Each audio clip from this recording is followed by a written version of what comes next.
पहला क्वेश्चन है, निम्नलिखित में से कौन सी गैस रंगीन है? ऑप्शन में ऑक्सीजन, नाइट्रोजन, क्लोरीन और हाइड्रोजन। देखिए यहाँ पे क्या रंगीन गैस, रंगहीन और गंधहीन गैस होती है क्लोरीन, जो कि आपका सी ऑप्शन में शो कर रहा है, तो सी ऑप्शन करेक्ट हो जाएगा। चलिए अगला क्वेश्चन देखते हैं, दूध के पीएच मान की प्रकृति क्या है? ऑप्शन में थोड़ा अम्लीय, थोड़ा क्षारीय, अत्यधिक अम्लीय, अत्यधिक क्षारीय। देखिए दूध का पीएच मान कितना होता है? 6.4 होता है, ठीक है। यदि किसी विलेन का पीएच मान 7 है तो उदासीन कहलाता है, और 7 से अधिक है तो क्या कहलाता है? क्षारीय कहलाता है, ठीक है। तो यहाँ पर देख पा रहे होगा आप, 6.4 होता है यानी थोड़ा अम्लीय है, तो आपका ए ऑप्शन करेक्ट हो जाएगा। चलिए अगला क्वेश्चन देखते हैं। अगला क्वेश्चन आ गया स्क्रीन पर, वायु में किस अक्रिय गैस का अधिकतम अनुपात है? देखिए ऑप्शन में क्या है, कार्बन डाइऑक्साइड, नाइट्रस ऑक्साइड जिसे बोलते हैं लाफिंग गैस, आर्गन और कार्बन मोनोऑक्साइड। देखिए अक्रिय गैस कौन कौन सी होती हैं? आर्गन, जीनोन, क्रिप्टॉन, ठीक है, ये होती हैं अक्रिय गैस है, ठीक है। ऑप्शन में आपको आर्गन दे रहा है तो आर्गन करेक्ट आंसर हो जाएगा, जो कि वायुमंडल में उपस्थित होती है। चलिए अगला क्वेश्चन देखते हैं, निम्नलिखित में से कौन सी मानव की सबसे बड़ी ग्रंथि है? ऑप्शन में थायराइड ग्रंथि, यकृत, किडनी और अग्न्याशय। देखिए यहाँ पर कह रहा है कि मानव शरीर की सबसे बड़ी ग्रंथि कौन सी है, तो आपका करेक्ट आंसर हो जाएगा यकृत। यदि क्वेश्चन आपसे ऐसा पूछे कि मानव शरीर की सबसे बड़ी अंतःस्रावी ग्रंथि कौन सी है, तो आपका करेक्ट आंसर हो जाएगा थायराइड ग्रंथि, ठीक है। आपसे डायरेक्ट क्वेश्चन पूछा है कि मानव शरीर की सबसे बड़ी ग्रंथि कौन है, तो आपका करेक्ट आंसर हो जाएगा लीवर, जिसे बोलते हैं यकृत, ठीक है। तो बी ऑप्शन करेक्ट होगा। चलिए अगला क्वेश्चन देखते हैं। अगला क्वेश्चन आ गया, ग्लूकोमा किसका रोग है? देखिए ग्लूकोमा एक रोग होता है किसका? ऑप्शन में क्या है, त्वचा, फेफड़ा, यकृत और आंखें, ठीक है। तो ग्लूकोमा आंखों संबंधित होता है एक रोग, किससे? आइस, जिसे बोलते हैं आइस से संबंधित होता है, तो आपका डी ऑप्शन करेक्ट हो जाएगा। चलिए अगला क्वेश्चन देखते हैं, पाचन की प्रक्रिया किसकी द्वारा मदद की जाती है? देखिए ऑप्शन में क्या है, एंजाइम, हार्मोन, खनिज और विटामिन। देखिए पाचन की प्रक्रिया में एंजाइम हेल्प करते हैं, तो आपका ए ऑप्शन करेक्ट होगा, क्योंकि जब हम मुंह में खाते हैं, ठीक है, तो टाइलिन एंजाइम जिसे बोलते हैं लाइपेज, ठीक है, टाइलिन एंजाइम जाता है, फिर ट्रिप्सिन एंजाइम है, रेनिन एंजाइम है, ठीक है, ये कार्य करते हैं पाचन की क्रिया में, ठीक है। तो आपका correct answer enzyme, A option correct होगा। चलिए अगला क्वेश्चन देखते हैं, मानव किडनी में निर्मित पत्थर अधिकांशता युक्त होते हैं? ऑप्शन में है calcium oxalate, sodium acetate, magnesium sulphate और कैल्शियम। तो यहाँ पे कह रहा है कि मानव किडनी में निर्मित जो पत्थर होता है, जिसे बोलते हैं हम लोग पथरी, ठीक है, वो क्या होता है? तो वो होता है कैल्शियम ऑक्सलेट, तो आपका ए ऑप्शन करेक्ट हो जाएगा। चलिए अगला क्वेश्चन देखते हैं, निम्नलिखित में से किसका एक उत्पादन यकृत का एक कार्य है? ऑप्शन में लाइपेज, यूरिया, श्लेष्मा और हाइड्रोक्लोरिक अम्ल। देखिए यहाँ पे कह रहा है यकृत, जिसे बोलते हैं लीवर, लीवर में किसका उत्पादन होता है? तो लीवर में होता है यूरिया का निर्माण भी होता है, पित्त का भी निर्माण होता है, तो ऑप्शन में आपको यूरिया दे रहा है, ठीक है, तो आपका बी ऑप्शन करेक्ट होगा। पित्त भी आपको ध्यान रखना है, पित्त का भी निर्माण कहाँ होता है? यकृत में होता है, ठीक है। और जमा कहाँ होता है? पित्त पित्ताशय में होता है, ठीक है, ध्यान रखिएगा। देखिए यहाँ पर हाइड्रोक्लोरिक अम्ल दे रहा है, तो HCl होता है, ठीक है, ये होता है अमाशय में निर्माण होता है, कहाँ का? अमाशय में निर्माण होता है हाइड्रोक्लोरिक अम्ल का, तो ध्यान रखिएगा, ये भी पूछा जाता है आपके एग्जाम में। अगला क्वेश्चन देखते हैं, अगला क्वेश्चन आ गया, आधुनिक आवर्त सारणी में प्रथम तत्व है? देखिए आधुनिक आवर्त सारणी में हाइड्रोजन प्रथम तत्व होता है, जो कि आपका पहला ऑप्शन शो कर रहा है, तो पहला ऑप्शन करेक्ट हो जाएगा। अभी आपके एग्जाम में पूछा गया था SSC फेज 9 में कि आधुनिक आवर्त सारणी में तीसरा कौन सा तत्व है, तो आप लोग गिन पाओगे, काउंट कर पाओगे, हाइड्रोजन, हीलियम, लिथियम, तो आपका लिथियम सही हो जाएगा, ठीक है। पूछे जाते हैं क्वेश्चन यहाँ से। अगला क्वेश्चन देखते हैं, दूरी की एक खगोलीय इकाई है? ऑप्शन में है किलोमीटर, प्रकाश वर्ष, पृथ्वी से सूर्य की औसत दूरी, उपरोक्त में से कोई नहीं। देखिए खगोलीय एकक कहलाती है पृथ्वी से सूर्य की औसत दूरी, तो आपका सी ऑप्शन करेक्ट हो जाएगा। प्रकाश वर्ष कहलाती है एक वर्ष में चली गई दूरी को प्रकाश वर्ष कहते हैं, ध्यान रखिएगा, पूछी जाती हैं। अगला क्वेश्चन देखते हैं, मनुष्य की लार में कौन सा एंजाइम पाया जाता है? ऑप्शन में पेप्सिन, रेनिन, एमाइलेज और ट्रेप्सिन। देखिए मनुष्य की लार में वैसे टाइलिन एंजाइम पाया जाता है, कौन सा? टाइलिन एंजाइम, ठीक है। ऑप्शन में आपको एलाइमाइज दे रहा है, जो भी पाया जाता है, ठीक है, सी ऑप्शन करेक्ट होगा। देखिए पेप्सिन और रेनिन ये कहाँ पाए जाते हैं? अमाशय में पाए जाते हैं, कहाँ पर? अमाशय में, ठीक है, ध्यान रखिएगा। चलिए अगला क्वेश्चन देखते हैं, अगला क्वेश्चन आ गया यहाँ पर स्क्रीन पर, कह रहा है कि वाष्पीकरण को मापने के लिए निम्नलिखित में से किस उपकरण का उपयोग किया जाता है? ऑप्शन में एनोमीटर, बैरोमीटर, वाष्पीकरण मापी और रेन गेज। तो वाष्प को मापने के लिए वाष्पीकरण मापी का यूज करते हैं, तो उसका सी ऑप्शन करेक्ट होगा। चलिए अगला क्वेश्चन देखते हैं, अगला क्वेश्चन आ गया स्क्रीन पर, किसकी वृद्धि के कारण दुनिया ग्लोबल वार्मिंग की घटना का अनुभव कर रही है? देखिए, ग्लोबल वार्मिंग की घटना के लिए मीथेन और कार्बन डाइऑक्साइड जिम्मेदार हैं। ठीक है, तो आपका किसमें है मीथेन और CO2?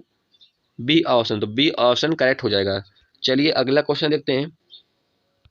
अगला क्वेश्चन है, निम्नलिखित में से किस भौतिक मात्रा को वाट में मापा जाता है? देखिए, वाट किसकी इकाई होती है? शक्ति की इकाई होती है वाट। तो आपका ए ऑप्शन करेक्ट हो जाएगा, इनमें से किसी की नहीं होती है। चलिए अगला क्वेश्चन देखते हैं। अगला क्वेश्चन है, पानी को वाष्प में बदलना को क्या कहा जाता है? ऑप्शन में प्राकृतिक, भौतिक, रासायनिक और जैविक। देखिए, पानी को वाष्प में बदलना हम रासायनिक प्रक्रिया से भी कर सकते हैं और भौतिक द्वारा भी होता है।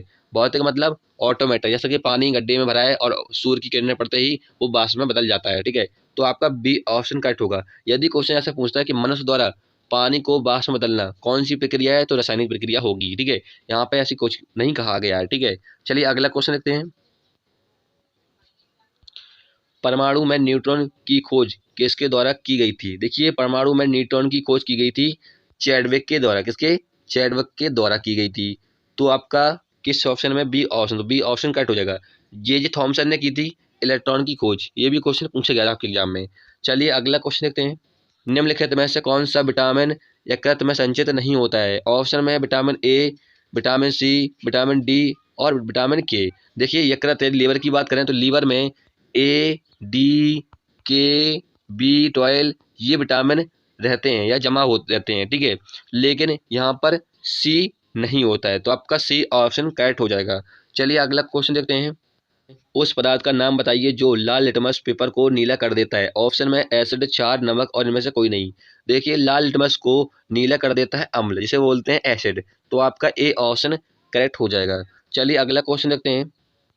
अगला क्वेश्चन आ गया, यहाँ पर कह रहा है कि परमाणु बम किस पर बनता है? ठीक है, तो ऑप्शन में है नाभिकीय संलयन, नाभिकीय विखंडन और इनमें से दोनों, और यहाँ पर इनमें से कोई नहीं।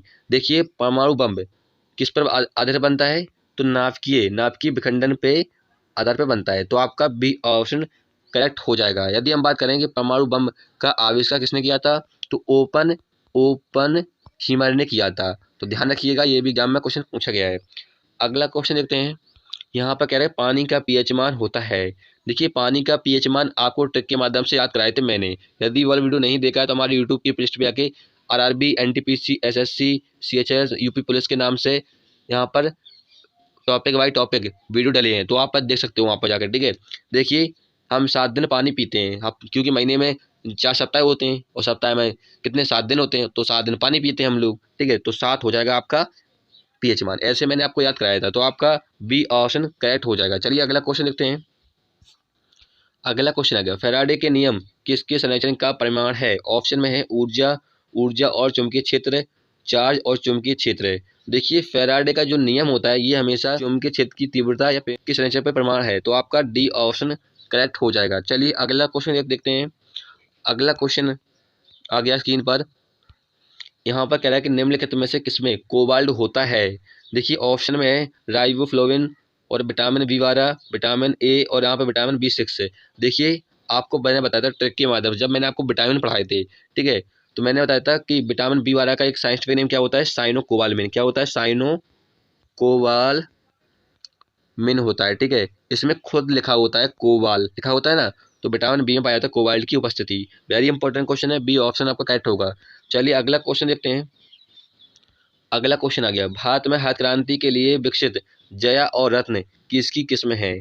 तो ऑप्शन में है मक्का, चावल, गेहूं और बाजरा। देखिए, भारत में हरित क्रांति के लिए जया और रत्न ये दो किस्म किसकी हैं? चावल की किस्म है ये। ठीक है, एक और होती है IR20, ये भी पूछी जाती है आपके एग्जाम में। ठीक है, ध्यान रखिएगा, ये चावल की किस्म है IR20 और जया और रत्न भी है। ठीक है, तो आपका बी ऑप्शन करेक्ट हो जाएगा। यदि हम बात करें कि भारत में हरित क्रांति जनक कौन है, तो डॉक्टर स्वामीनाथन है। ठीक है, विश्व की बात करें, विश्व हरित क्रांति जनक कौन है, तो डॉक्टर वर्लोग है। ध्यान रखिएगा। चलिए अगला क्वेश्चन देखते हैं। तैरना जिसे बोलते हैं स्विमिंग, निम्नलिखित में से किस नियम से संबंधित है? ऑप्शन में गति का प्रथम नियम, गति का दूसरा नियम, गति का तीसरा नियम और यहाँ पर न्यूटन की गुरुत्वाकर्षण का नियम। देखिए, तैरना ये है गति का तीसरा नियम। आपका सी ऑप्शन करेक्ट हो जाएगा। चलिए अगला क्वेश्चन देखते हैं। अगला क्वेश्चन देखते हैं, चींटी के डंक में नियत एसिड होता है। देखिए चींटी के डंक में CHOOH होता है, जिसे बोलते हैं फॉर्मिक अम्ल या फॉर्मिक एसिड। तो आपका बी ऑप्शन करेक्ट हो जाएगा। चलिए अगला क्वेश्चन देखते हैं, निम्नलिखित में से किस अंग को ब्लड बैंक के रूप में जाना जाता है। देखिए ब्लड बैंक या कह सकते हो आप लोग, जमा कहाँ होता है ब्लड, तो कहाँ पर होता है, पीलिया में होता है ब्लड जमा। तो आपका केस ऑप्शन दे रहा है पीलिया, डी ऑप्शन, तो डी ऑप्शन आपका करेक्ट हो जाएगा। चलिए अगला क्वेश्चन देखते हैं, अगला क्वेश्चन आगे स्क्रीन पर कह रहा है, हड्डियों मुख्य रूप से किससे बनी होती हैं। तो ऑप्शन में है कैल्शियम और फास्फोरस, कैल्शियम और सल्फर, कैल्शियम और मैग्नीशियम, कैल्शियम और आयरन। देखिए हड्डियों में मुख्य रूप से पाया जाता है कैल्शियम और फास्फोरस। तो आपका ए ऑप्शन करेक्ट हो जाएगा। चलिए अगला क्वेश्चन देखते हैं, अगला क्वेश्चन आ गया स्क्रीन पर, कह रहा है कि वनस्पति विज्ञान की शाखाएं जो पौधों के आंतरिक संगठन से संबंधित होती हैं, जिन्हें के रूप में जाना जाता है। देखिए वनस्पति विज्ञान की शाखाएं, सिंपल क्वेश्चन है, इस क्वेश्चन का आंसर आप लोग कमेंट में देखेंगे क्या होगा, सबसे सिंपल क्वेश्चन है। चलिए अगला क्वेश्चन देखते हैं, अगला क्वेश्चन कह रहा है कि यहाँ पर लिटमस विलयन से प्राप्त होता है। तो ऑप्शन में क्या है, हाइड्रेजिया, गोभी के पत्ते, लाइकेन और यहाँ पे पेटुनिया। ठीक है, देखिए लिटमस विलयन प्राप्त होता है लाइकेन, जिसे बोलते हैं शैवाल। ठीक है, शैवाल भी ऑप्शन में मिल सकता है आपको। ठीक है, तो ध्यान रखिएगा, आपका सी ऑप्शन करेक्ट होगा। चलिए अगला क्वेश्चन देखते हैं, किसी पदार्थ की मात्रा को मापने के लिए निम्नलिखित में से किस किस इकाई का उपयोग किया जाता है। देखिए पदार्थ की मात्रा को मापने के लिए मोल का प्रयोग किया जाता है। तो आपका मोल किस ऑप्शन में, बी ऑप्शन, तो बी ऑप्शन करेक्ट होगा। चलिए अगला क्वेश्चन देखते हैं, अगला क्वेश्चन आ गया, यहाँ पर कह रहा है कि फ्यूज तार की विशेषता क्या होनी चाहिए। देखिए फ्यूज तार की विशेषता क्या होती है, ठीक है, या प्रकृति क्या होती है, कम गलनांक बिंदु होता है और उच्च प्रतिरोध होता है। क्या होता है, उच्च प्रतिरोध होता है, कम गलनांक होता है। ठीक है, तो कैसे ऑप्शन है, पहले ऑप्शन में चेक करते हैं, उच्च गलनांक तो होगा नहीं, कम गलनांक, यहाँ पे कम प्रतिरोध होता है, उच्च प्रतिरोध होगा, तो ये भी गलत है। सी ऑप्शन में उच्च गलनांक तो होगा ही नहीं, तो डी ऑप्शन में कम गलनांक बिंदु और उच्च प्रतिरोध, तो आपका डी ऑप्शन करेक्ट हो जाएगा। चलिए अगला क्वेश्चन देखते हैं, अगला क्वेश्चन कह रहा है यहाँ पर, एक वयस्क मनुष्य में कितने जोड़े होते हैं। यहाँ पर जॉइंट की बात कर रहा है, कितने जॉइंट होते हैं, तो मानव शरीर में 360 जॉइंट होते हैं या जोड़े होते हैं। तो आपका डी ऑप्शन करेक्ट होगा। चलिए अगला क्वेश्चन देखते हैं, एक वयस्क मानव शरीर में कितनी मांसपेशियां होती हैं। देखिए एक वयस्क मनुष्य में 679 मांसपेशियां होती हैं, लेकिन ऑप्शन में आपको कुछ अलग ही दे रहा है। तो आपका सी ऑप्शन करेक्ट दे रहा है, क्योंकि यहाँ पे अप्रोच में मांसपेशियां दे रखा है यहाँ पर। ठीक है, तो आपका सी ऑप्शन करेक्ट हो जाएगा। चलिए अगला क्वेश्चन देखते हैं, अगला क्वेश्चन आ गया स्क्रीन पर, यहाँ पर कह रहा है कि निम्नलिखित में से कौन सा विटामिन जल में घुलनशील होता है। देखिए यदि हम बात करें कि जल में कौन कौन से विटामिन या वसा में कौन कौन से विटामिन घुलनशील होते हैं, तो वसा की बात करूँ, वसा में होते हैं KEDA, सिर्फ आपको ध्यान रखना है कीड़ा, यानी KDA, ये होते हैं विटामिन वसा में घुलनशील, और पानी में होते हैं बी और सी। तो ऑप्शन में आपको सी दे रहा है, तो सी ऑप्शन करेक्ट हो जाएगा। चलिए अगला क्वेश्चन देखते हैं, निम्नलिखित में से कौन सा ऊर्जा का नवीकरण स्रोत है। ऑप्शन में है लकड़ी, पेट्रोलियम, कोयला और परमाणु विखंडन। देखिए यहाँ पर कह रहा है ऊर्जा का नवीकरण, यानी ऊर्जा को नए तौर पर विकसित किया जा रहा है। तो अभी हाल ही में सौर ऊर्जा से ऊर्जा को विकसित किया जा रहा है। ठीक है, यानी सूर्य प्लेट से। ठीक है, तो ऑप्शन लकड़ी पुरानी थी, कोयला से हम लोग ऊर्जा को प्राप्त करते थे, पेट्रोलियम बहुत पुराना हो गया, कोयला भी हो गया, और यहाँ पर परमाणु विखंडन। तो आपका डी ऑप्शन करेक्ट होगा, आपको सौर ऊर्जा भी दे सकता है। ठीक है, चलिए अगला क्वेश्चन देखते हैं, पेशीय तंत्र का कौन सा भाग हड्डी को हड्डी से जोड़ता है। देखिए यहाँ पर कह रहा है हड्डियों से हड्डी को जोड़ता है, कौन सा, लिगामेंट। क्या जोड़ता है, लिगामेंट जोड़ता है हड्डियों को हड्डियों से, जैसा कि आप लोग घुटना कह सकते हो। ठीक है, तो आपका डी ऑप्शन करेक्ट हो जाएगा। यदि हम बात करें कि हड्डियों को मांसपेशी से कौन जोड़ता है, तो टेंडन जोड़ता है हड्डियों को मांसपेशियों से। ठीक है, तो ये भी आपको ध्यान रखना है। चलिए अगला क्वेश्चन देखते हैं, निम्नलिखित में से किस रोग से पीड़ित रोगी नेत्रदान कर सकते हैं। तो ऑप्शन है मधुमेह, रेबीज और हैजा और टेटनस। देखिए यहाँ पर कह रहा है कि पीड़ित, कौन से रोग से पीड़ित लोग नेत्रदान कर सकते हैं, जिसे बोलते हैं मधु या डायबिटीज। तो आपका ए ऑप्शन करेक्ट होगा।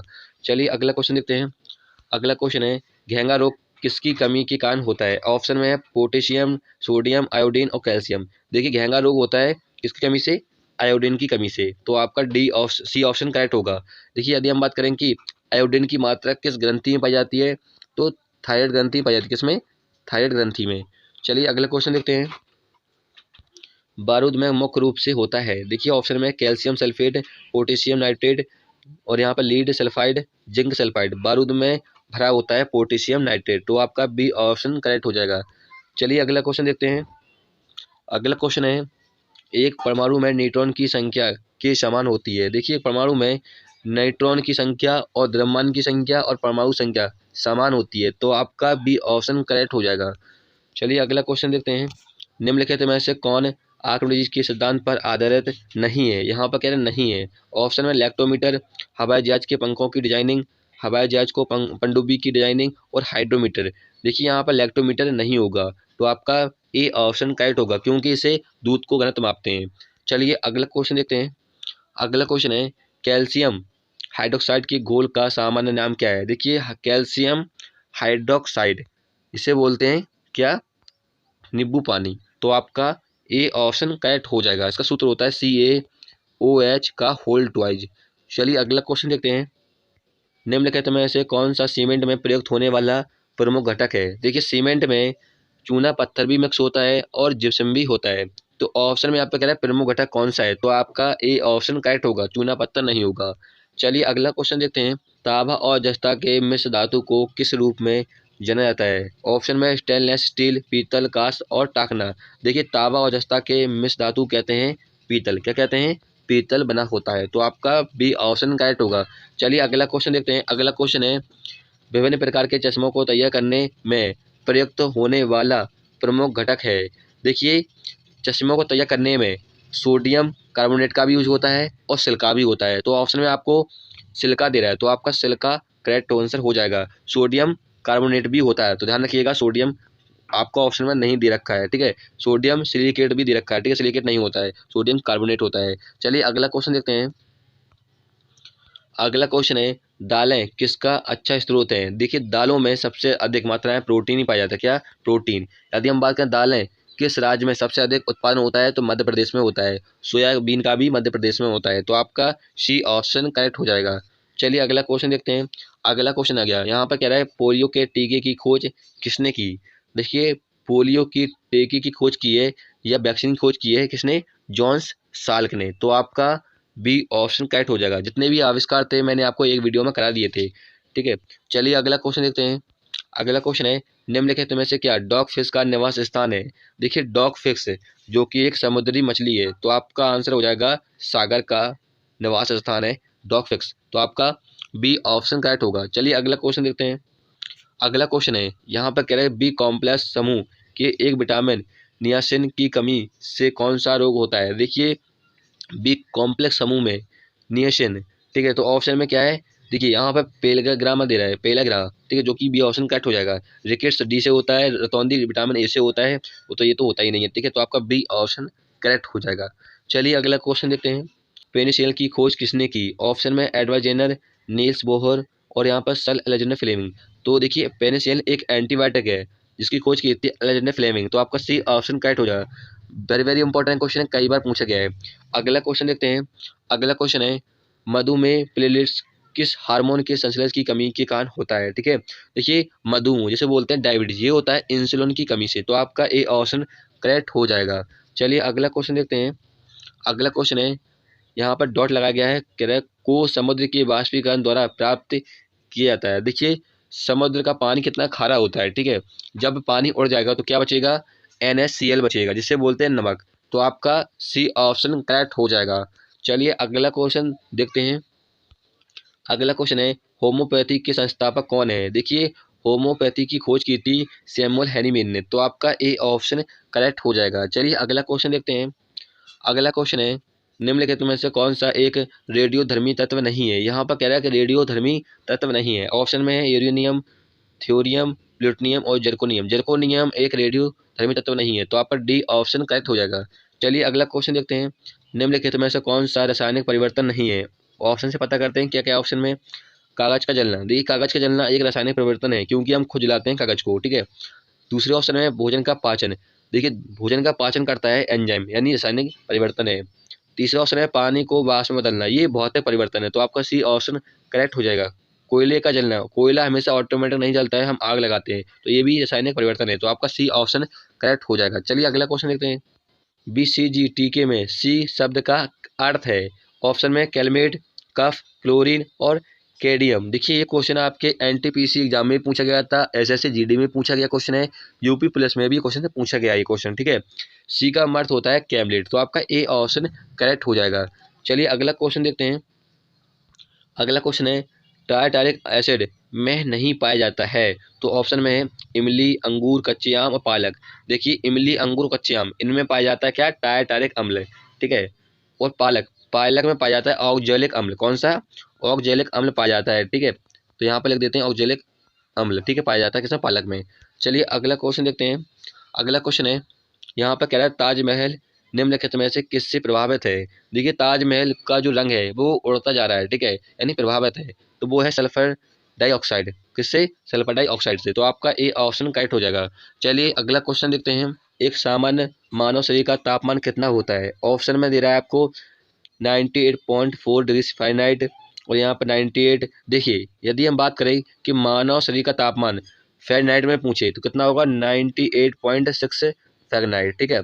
यदि डिग्री सेल्सियस में पूछे तो ऑप्शन में आपको देगा 37 डिग्री सेल्सियस या देगा आपको 36.9 डिग्री सेल्सियस, दोनों आपके करेक्ट होंगे, ठीक है। ऑप्शन में आपको फ़ारेनहाइट में दे रहा है, तो आपका सी ऑप्शन करेक्ट हो जाएगा। चलिए अगला क्वेश्चन देखते हैं।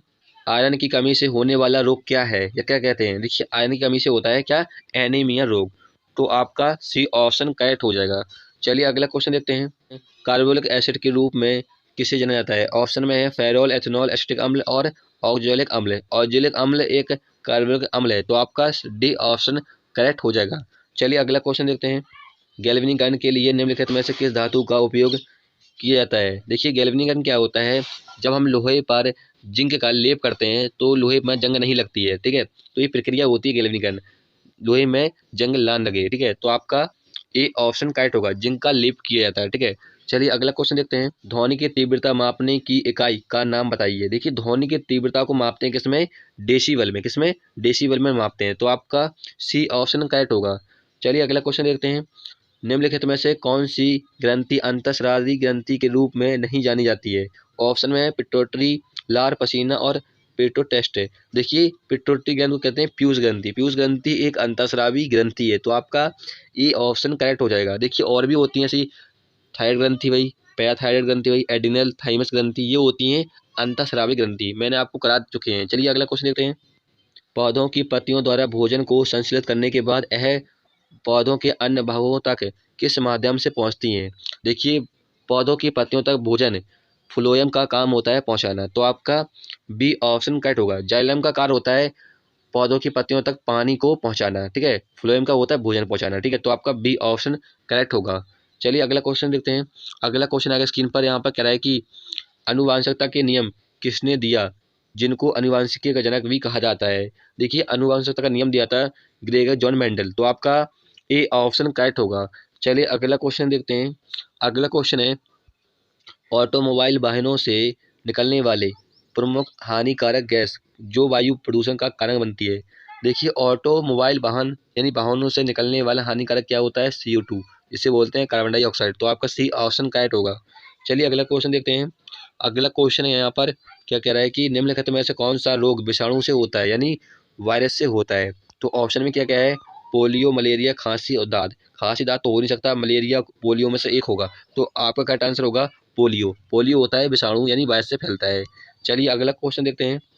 अगला क्वेश्चन यहाँ पर कह रहा है कि डायनमो का कार्य है। देखिए डायनमो एक विद्युत जनरेटर होता है जिसका कार्य होता है यांत्रिक ऊर्जा को विद्युत ऊर्जा में परिवर्तित करना, ठीक है। तो ऑप्शन है बिजली का भंडार, AC को DC में परिवर्तित करना, यांत्रिक ऊर्जा को विद्युत ऊर्जा में परिवर्तित करना, तो आपका सी ऑप्शन करेक्ट होगा। चलिए अगला क्वेश्चन देखते हैं। अगला क्वेश्चन है विद्युत आवेश का SI इकाई क्या है। देखिए विद्युत आवेश का SI इकाई होती है या यूनिट होती है कूलाम, तो आपका ऑप्शन में कूलाम दे रखा है, तो बी ऑप्शन करेक्ट होगा। एम्पियर होती है विद्युत धारा की इकाई होती है, ठीक है। केल्विन होती है तापमान की, किसकी होती है, तापमान की होती है केल्विन, ये भी आपको ध्यान रखना है। चलिए अगला क्वेश्चन देखते हैं। अगला क्वेश्चन आगे स्क्रीन पर कह रहा है यहाँ पर वेग परिवर्तन की दर कहलाती है, वेग परिवर्तन दर कहलाती है क्या, त्वरण कहलाती है, तो आपका सी ऑप्शन करेक्ट हो जाएगा। चलिए अगला क्वेश्चन देखते हैं। अगला क्वेश्चन आ गया यहाँ पर कह रहा है उस धातु का नाम बताइए जिसका उपयोग हीमोग्लोबिन के निर्माण में होता है। देखिए हीमोग्लोबिन रक्त में एक प्रोटीन होता है, ठीक है, जिसमें लोहा पाया जाता है जिसे बोलते हैं आयरन, ठीक है। तो लोहा का सूत्र क्या होता है, आयरन का सूत्र क्या होता है, फार्मूला Fe, तो आपका ए ऑप्शन करेक्ट होगा। चलिए अगला क्वेश्चन देखते हैं। अगला क्वेश्चन है यहाँ पर, टाइफाइड बुखार किसके कारण होता है? देखिए टाइफाइड होता है किसके, दूषित पानी से होता है, ठीक है, जिसमें तेज बुखार आता है और सर दर्द भी होता है, ठीक है। ये होता है साल साल्मो साल्मोनेला बैक्टीरिया के कारण। तो आपका बी ऑप्शन करेक्ट होगा। चलिए अगला क्वेश्चन देखते हैं। अगला क्वेश्चन आ गया यहाँ पर, कह रहा है कि निम्नलिखित में से कौन सी भारत की पहली परमाणु संचालित पनडुब्बी है? ठीक है, तो भारत की पहली पनडुब्बी कौन सी है? INS अरिहंत। कौन सी? अरिहंत। तो आपका सी ऑप्शन करेक्ट होगा। चलिए अगला क्वेश्चन देखते हैं। अगला क्वेश्चन है यहाँ पर, कह रहा है कि निम्नलिखित में से कौन सा ट्रांजिस्टर का एक महत्वपूर्ण घटक है? देखिए ट्रांजिस्टर में ऑप्शन में जर्मेनियम दे रखा है, तो जर्मेनियम करेक्ट हो जाएगा। चलिए अगला क्वेश्चन देखते हैं। अगला क्वेश्चन यहाँ पर कह रहा है कि इंडियन गैस का मिश्रण है। देखिए इंडियन गैस में जो गैस भरी होती है उसमें ब्यूटेन और प्रोपेन गैस भरी होती है। ब्यूटेन की मात्रा सबसे अधिक होती है इंडियन गैस में। तो आपका सी ऑप्शन करेक्ट हो जाएगा। चलिए अगला क्वेश्चन देखते हैं। यहाँ पर कह रहा है कि मानव नेत्र में वस्तु का प्रतिबिंब कहाँ बनता है? देखिए मानव नेत्र में वस्तु का प्रतिबिंब बनता है कहाँ पर? रेटिना पर। तो आपका करेक्ट आंसर हो जाएगा रेटिना के ऑप्शन में डी ऑप्शन। तो डी ऑप्शन करेक्ट हो जाएगा। देखिए फ्रेंड्स एक क्वेश्चन आज और बनता है कि जो वाहन होते हैं, वाहनों के जो आगे साइड में मिरर लगे होते हैं, दर्पण लगे होते हैं, वे कौन से दर्पण होते हैं? तो उत्तल दर्पण होते हैं। ये भी क्वेश्चन पूछा गया है, बहुत बड़ी वेरी इंपॉर्टेंट है। चलिए अगला क्वेश्चन देखते हैं। अगला क्वेश्चन है, बायोगैस का प्रमुख घटक है। देखिए बायोगैस कहलाती है मीथेन गैस। क्या कहलाती है? Methane gas. इसका फॉर्मूला CH3 होता है। मीथेन गैस को गोबर गैस भी कहा जाता है, ठीक है। तो आपका बी ऑप्शन करेक्ट होगा। चलिए अगला क्वेश्चन देखते हैं। अगला क्वेश्चन कह रहा है यहाँ पर कि निम्नलिखित में से धातु मिट्टी के तेल में संग्रहित की जाती है। तो मिट्टी के तेल में की जाती है किसको? सोडियम को रखा जाता है, ठीक है, क्योंकि अधिक ज्वलनशील होती है। तो आपका सी ऑप्शन करेक्ट हो जाएगा। चलिए अगला क्वेश्चन देखते हैं। यहाँ पर कह रहा है कि डाप्सन इकाई का प्रयोग किसके मापने में किया जाता है? देखिए डाप्सन के से मापते हैं ओजोन परत, जो कि किस मंडल में होती है? ओजोन परत है समताप मंडल में। तो आपका सी ऑप्शन करेक्ट हो जाएगा। चलिए अगला क्वेश्चन देखते हैं। अगला क्वेश्चन आ गया यहाँ पर, वर्षा की बूंदें गोलाकार किसके कारण होती हैं? ठीक है, तो वर्षा की बूंदें कार होती हैं गोलाकार किसके कारण होती हैं? पृष्ठ तनाव के कारण होती हैं। तो ऑप्शन में कह रहा है क्योंकि वे बहुत ऊंचाई से गिरती हैं, नहीं। हवा में प्रतिरोध के कारण, नहीं। पानी में सतह तनाव के कारण। तो आपका सी ऑप्शन करेक्ट हो जाएगा, ठीक है। देखिए एक क्वेश्चन यहाँ से और पूछते हैं कि जब व्यक्ति लिफ्ट में बैठा होता है, ठीक है, तो उसका वजन क्या होगा? देखिए जब व्यक्ति लिफ्ट में बैठा है, यदि लिफ्ट ऊपर की ओर जाती है तो व्यक्ति का वजन बढ़ता महसूस लगता है कि बढ़ रहा है, ठीक है। नीचे की ओर जाता है तो लगता है कि घट रहा है, ठीक है। ये भी क्वेश्चन पूछा जाता है एग्जाम में, वेरी वेरी इंपॉर्टेंट है। चलिए फ्रेंड्स हमने यहाँ पर 100 क्वेश्चन सॉल्व कर लिए हैं जो कि साइंस से थे, वेरी वेरी इंपॉर्टेंट थे। तो आप लोग इनको रट लीजिएगा, ठीक है। ऐसा नहीं है कि सारे क्वेश्चन आपको एक ही सेट में मिल जाए, अलग अलग सेट बनते हैं कई, ठीक है। तो आपको हर सेट में 2 या 3 क्वेश्चन इस प्रैक्टिस सेट से मिल जाएंगे, ठीक है। वीडियो अच्छी लगे, हेल्पफुल लगे तो उसे लाइक कीजिएगा। फिर मिलेंगे नेक्स्ट वीडियो में। जय हिंद।